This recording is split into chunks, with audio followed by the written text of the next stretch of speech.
जिस बांग्लादेश में हिंदुओं की लिंचिंग हो रही थी, उस बांग्लादेश में नई सरकार बनते ही हिंदू मंत्री बनाए जा रहे हैं। भारत की तरफ दोस्ती का हाथ बढ़ाया जा रहा है। भारत के खिलाफ जहर उगलने वाले हटाए जा रहे हैं। यह सब तब हो रहा है जब कट्टरपंथी यूनुस ने अपने 18 महीने के राज में भारत बांग्लादेश के रिश्तों को बर्बाद करके रख देने वाले काम किए। यूनुस के रहते ही बांग्लादेश में हिंदुओं पर अत्याचार हुए। पाकिस्तान को भी बांग्लादेश में घुसने का मौका यूनुस ने दिया था, लेकिन अब यूनुस का खेल खत्म हो गया है। मुनीर का भी खेल खत्म हो चुका है। नई सरकार और नए पीएम से बांग्लादेश में हिंदुओं के लिए क्या बदल रहा है, आज आपको बताऊंगा। यह भी बताऊंगा कि उधर पाकिस्तान का बांग्लादेश में खेल खत्म हुआ तो पाकिस्तान ने कौन सा पुराना खेल शुरू कर दिया, कैसे मुनीर ने अपनी महिला आतंकियों की फौज को उतार दिया है और कहां महिला आतंकियों की ब्रिगेड की ट्रेनिंग कैंप लगवा दिए। साथ ही आतंक के इस खेल के बीच मैदान पर खेले जाने वाले असली खेल में कैसे पाकिस्तान की इंटरनेशनल बेइज्जती हो रही है, कैसे पाकिस्तान अपने खिलाड़ियों से बर्तन मंजवा रहा है, सब दिखाऊंगा। लेकिन पहले एक झलक देखिए। अच्छा, पहले सीधा खबर पर चलते हैं। सबसे पहले बांग्लादेश की बात, क्योंकि वहां के हिंदुओं के लिए बहुत कुछ दांव पर लगा था। पिछले 18 महीने बांग्लादेश के हिंदुओं ने बहुत कुछ सहा, लेकिन अब जब बांग्लादेश में नई सरकार बन गई है, नए प्रधानमंत्री तारिक रहमान बन गए और यूनुस जैसे कट्टरपंथी किनारे लग गए, तो उम्मीद जताई जा रही है कि बांग्लादेश में हिंदुओं का कुछ भला होने वाला है। तारिक रहमान ने पीएम बनने के बाद देश के नाम जो संबोधन दिया, उसमें इसके संकेत भी मिले। तारिक रहमान ने कहा है कि कुछ चीजें चुनाव के साथ खत्म हो गई। हमारी सरकार पर एक एक बांग्लादेशी का बराबर हक है। सरकार की तरफ से किसी की राजनीतिक राय, धर्म और सोच के आधार पर भेदभाव नहीं किया जाएगा। बीएनपी सरकार कानून व्यवस्था में सुधार, लोगों में शांति और सुरक्षा का भाव बहाल करने का काम करेगी। हम अपनी आबादी को स्किल्ड वर्कफोर्स में बदलेंगे, जो बांग्लादेश को दुनिया में अलग जगह दिलाएगा। बांग्लादेश के हिंदुओं को लेकर तारिक रहमान ने क्या कहा है, एक बार सुनिए आप, जिससे बांग्लादेश के हिंदुओं को लेकर एक नई उम्मीद जगी है। बांग्लादेश के नए पीएम ने वहां के हिंदुओं को लेकर बड़ा मैसेज दिया। यह तब हुआ है जब कल ही प्रधानमंत्री नरेंद्र मोदी ने बांग्लादेश के नए पीएम को चिट्ठी लिखकर कहा था कि पड़ोसी देशों के रूप में भारत और बांग्लादेश के बीच गहरी दोस्ती है, जो हमारे लोगों की शांति और खुशहाली की उम्मीदों पर आधारित है। दोनों देशों का मजबूत तालमेल भविष्य में एक गाइडिंग प्रिंसिपल का काम करेगा। मैं आपके साथ मिलकर काम करने के लिए उत्सुक हूं, ताकि हमारे कई तरह के आपसी रिश्तों को मजबूत किया जा सके। और यह सिर्फ चिट्ठी की बात नहीं है। जिस दिन बांग्लादेश में चुनाव के नतीजे आए थे, उस दिन पहले पीएम ने ट्विटर पर बधाई दी और फिर फोन पर बात की थी, और अब चिट्ठी लिख दी। यानी पीएम मोदी लगातार बांग्लादेश में भारत के रिश्ते बेहतर हो सके बांग्लादेश से, इसके लिए लगे पड़े हैं, काम कर रहे हैं। बांग्लादेश में कट्टरपंथियों ने पिछले 18 महीने में खूब जहर उगला था। भारत और हिंदू इनके निशाने पर थे। पूरा भारत विरोधी माहौल बना हुआ था, पाकिस्तान तक घुस गया था। इसके बीच पीएम मोदी ने चुपचाप डिप्लोमेसी का सहारा लिया, और इस तरह से डिप्लोमेसी हुई कि आज की डेट में बांग्लादेश दोस्ती का हाथ बढ़ा रहा है। भारत ने भी अपने नए पत्ते खेलकर बांग्लादेश के साथ रिश्ते सुधारने की पहल की है। तारिक रहमान के शपथ ग्रहण में भारत ने लोकसभा अध्यक्ष और विदेश सचिव को भेजा था। बांग्लादेश में जिस तरह पाकिस्तान का खेल बिगड़ गया है, मुनीर भी अपना सिर पकड़े बैठा है। मुनीर अब अपने पुराने एजेंडे पे लौट रहा है। आतंकियों को पालने वाले मुनीर ने महिला आतंकियों के लिए ट्रेनिंग सेंटर खोल दिए हैं। आप तस्वीरें इस्लामाबाद की देखिए, जहां आतंकी संगठन लश्कर-ए-तैयबा महिला आतंकियों के लिए ट्रेनिंग सेंटर बनवा रहा है। बताया जा रहा है कि अभी तक लश्कर-ए-तैयबा अपनी महिला विंग का इस्तेमाल राजनीतिक और प्रोपेगेंडे के लिए करता था, लेकिन अब लश्कर-ए-तैयबा की महिला विंग प्रमुख इफ्फात सईद ने खतरनाक संकेत दिया है। लश्कर अब महिलाओं को आतंकी गतिविधियों और ओवरग्राउंड वर्कर जैसी भूमिकाओं में शामिल करने जा रहा है। हालांकि कंगाल पाकिस्तान के आतंकी संगठनों की हालत भी उसके देश की तरह ही टाइट है, इसलिए आतंकी संगठन मरकज के नाम पर पैसे मांग रहे हैं। इधर मुनीर आतंक की फैक्ट्री चला रहा है, उधर उसने शहबाज शरीफ को अमेरिकी राष्ट्रपति ट्रंप की चापलूसी में भी लगा रखा है। मुनीर ने इस वक्त शहबाज शरीफ को अमेरिका भेजा हुआ है, जहां वो ट्रंप के बोर्ड ऑफ पीस की मीटिंग में शामिल होने लगे। ट्रंप ने पाकिस्तान को इशारा किया और शहबाज शरीफ गुलामों की तरह तुरंत पहुंच गए। ट्रंप को ना कहने की औकात भी पाकिस्तान की है नहीं। मुनीर शहबाज का तो एक ही फंडा है, जहां से पैसा मिले ले लो, गुलामी तो करनी है, पैसा तो आए। पाकिस्तान की हर दिन कोई ना कोई बेइज्जती होती। अब पाकिस्तान ने ऑस्ट्रेलिया जाकर भी अपनी बेइज्जती करवा ली। ऑस्ट्रेलिया में पाकिस्तानी हॉकी टीम के खिलाड़ियों को बर्तन धोने पड़ रहे हैं, टॉयलेट साफ करना पड़ा है। यह बात खुद पाकिस्तानी हॉकी टीम के खिलाड़ियों ने बताई। पाकिस्तानी हॉकी टीम के कप्तान शकील उम्मान बट ने जब अपना दर्द बयां किया, तो उन्हें टीम से निकाल दिया गया। बताया जा रहा है कि Pakistani hockey team FIH pro league के लिए ऑस्ट्रेलिया गई थी, लेकिन ऑस्ट्रेलिया पहुंचते ही टीम मुनीर के मिसमैनेजमेंट का शिकार हो गई। ऑस्ट्रेलिया में पाकिस्तानी खिलाड़ियों को 13 दिनों तक रुकना था, लेकिन 10 दिन के लिए ही कमरे बुक कराए गए, यानी 4 दिन तक खिलाड़ी भटकते रहे।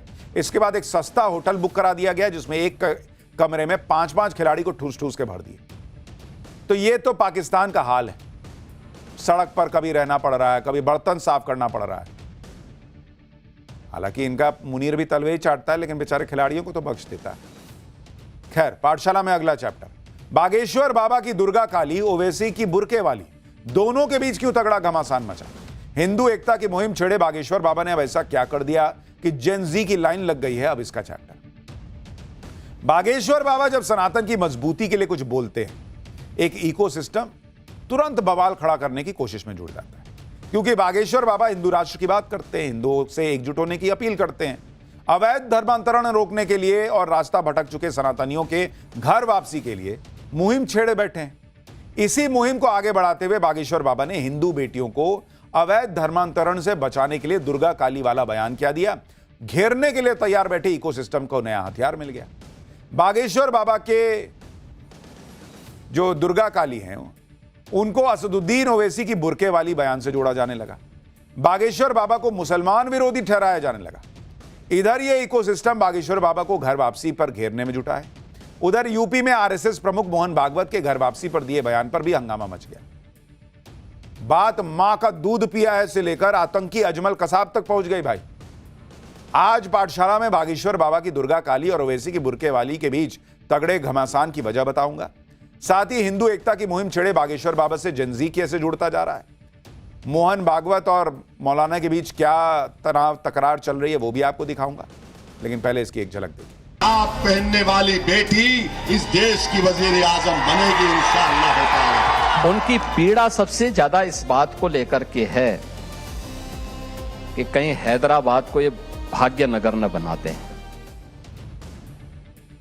देखिए, सबसे पहले बात बागेश्वर बाबा के दुर्गा काली वाले बयान की, जिस पर तगड़ा घमासान मचा हुआ। इन दिनों बागेश्वर बाबा मध्य प्रदेश के डबरा में नवग्रह शक्ति पीठ के प्रतिष्ठा समारोह में पहुंचे, जहां उनके दरबार में सनातनी भक्तों का गजब का जनसैलाब उमड़ा हुआ है।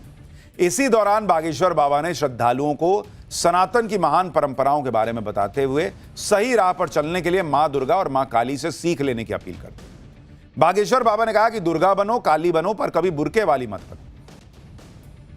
बाबा बागेश्वर बिना लाग लपेट के बोलते हैं। उन्होंने जो हिंदू बेटे बेटियां हैं उनको कहा कि भाई तुम्हारे अंदर खोट होगी तभी तुम बिगड़ोगे। इस पर वो कह रहे थे और कहते कहते बोल गए कि भाई धर्मांतरण मत करना। बाबा बागेश्वर का यह बयान ओवैसी को तगड़ा जवाब माना जा रहा है, क्योंकि ओवैसी मुसलमान वोट के लिए एक सपना दिखा चुके हैं कि इस देश में बुरके वाली, हिजाब वाली CM या PM बनेगी। ओवैसी का वो बयान भी एक बार याद कीजिए, फिर आगे की बात बताता हूं। बाबा साहिब अम्बेडकर का जो संविधान है वो ये कह सकता है कि कोई भी भारत का नागरिक वजीर आजम बन सकता है, सदर जमहूरिया बन सकता है, चीफ मिनिस्टर बन सकता है, मेयर बन सकता है। और असदुद्दीन ओवैसी का ख्वाब यह है कि एक दिन आएगा इस देश में इंशाअल्लाह ताला, शायद हम और आप नहीं रहेंगे मगर देखना, एक हिजाब पहनने वाली बेटी इस देश की वजीर आजम बनेगी इंशाअल्लाह ताला। यानी ओवैसी जैसों को अब बाबा बागेश्वर ने जवाब दिया है। हालांकि ऐसा नहीं कि बागेश्वर बाबा ने पहली बार बुरके वाला कोई बयान दिया है, इससे पहले भी वो कई बार इस तरह का बयान दे चुके हैं। ऐसे में बागेश्वर बाबा के इस बयान की वजह भी समझना जरूरी है। दरअसल एक हिंदू बेटी की हत्या से आहत होकर बागेश्वर बाबा ने पहली बार यह बयान दिया और उस घटना के बारे में आपको बताता हूं। मध्य प्रदेश के बुरहानपुर में पिछले साल अगस्त में एक हिंदू बेटी की बेरहमी से गला काटकर हत्या कर दी गई। हत्या के आरोप में रईस खान नाम के शख्स को गिरफ्तार किया गया था। आरोप लगा था कि शादी के लिए इस्लाम धर्म नहीं अपनाने पर हत्या हुई। कई लोग बाबा बागेश्वर की ऐसी बातों से चिढ़ जाते हैं, कई लोगों को बहुत आग लगती है, लेकिन जो लोग बागेश्वर बाबा पर सवाल उठाते हैं, उन पर आरोप लगाते हैं, उन्हें याद रहना चाहिए कि बेहद कम उम्र में ही बागेश्वर बाबा ने ऐसे ऐसे काम किए हैं जो कई लोग पूरी जिंदगी सोचते रह गए। कई सामाजिक कार्य कर रहे हैं जिससे हजारों लोगों को लाभ मिल रहा है। हिंदू राष्ट्र और हिंदुओं को एकजुट करने की मुहिम लेकर चल रहे बागेश्वर बाबा ने देश और विदेश के जेन जी को सनातन से जोड़ने की नई पहल शुरू कर दी। विदेशों में सनातन का डंका बजाने के साथ ही बागेश्वर बाबा ने देश की नई पीढ़ी को सनातन के गौरव की जड़ों से जोड़ने के लिए बागेश्वर धाम में सनातन वैदिक गुरुकुलम की शुरुआत कर दी। इस गुरुकुलम में पढ़ने वाले बच्चों को सनातन की बारीकियों और वेदों की शिक्षा दी जाएगी, यानी सनातन से जेन जी को जोड़ने का प्रयास कर रहे हैं। आप देखिए कि हिंदू बेटियों को सिर्फ ज्ञान ही नहीं बांट रहे, जिसको लेकर उन्हें निशाने पर लेने की कोशिश होती है। बागेश्वर बाबा अब तक 7 बार बागेश्वर धाम में गरीब और जरूरतमंद बेटियों का सामूहिक विवाह करवा चुके हैं। इस बार भी महाशिवरात्रि पर बागेश्वर बाबा ने 300 से ज्यादा बेटियों का विवाह करवाया। बागेश्वर धाम का यह कन्या विवाह महोत्सव अब देश भर में एक मिसाल बन चुका है। बागेश्वर धाम की दान पेटी में आने वाली समस्त राशि कन्या विवाह के लिए समर्पित कर दी जाती है। इस सामूहिक विवाह में हर बेटी को 3 लाख रुपए का गृहस्थी का सामान गिफ्ट में दिया जाता है। इस बार तो हर जोड़े को 30,000 रुपए की ज्वाइंट एफडी भी गिफ्ट में दी गई। सामूहिक विवाह में 2 राज्यों के मुख्यमंत्री, कई मंत्री और 8 देशों के राजदूत शामिल हुए। कई हस्तियां शामिल हुई जो दूल्हा दुल्हन को आशीर्वाद देने पहुंचे थे। तो जो लोग पूछते हैं कि बागेश्वर बाबा इतना पैसा लेते हैं कथा करने का, ये करते हैं वो अरे भैया पैसा लगाते कहां वो भी तो देखो।